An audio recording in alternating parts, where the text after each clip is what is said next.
Ang pakikipag-date sa isang pulis ay hindi tulad ng pakikipag-date sa isang taong may ibang propesyon. Oo, trabaho ito. Pero kaakibat ng trabahong iyon ang isang uri ng pamumuhay.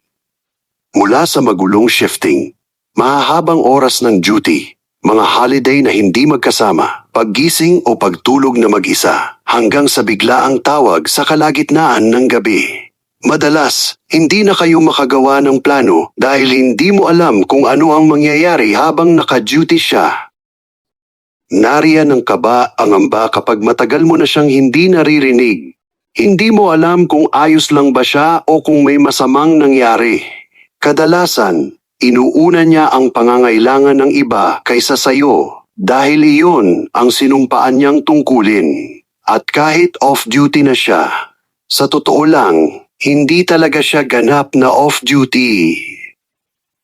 Ang matinding mental at pisikal na stress na araw-araw nilang pinagdadaanan at ang nakakapangilabot na pakiramdam sa tuwing isusuot na niya ang kanyang uniforme at ang pagsigurong masabi mo, I love you at mag-ingat ka dahil alam mong may posibilidad na hindi na siya makauwi.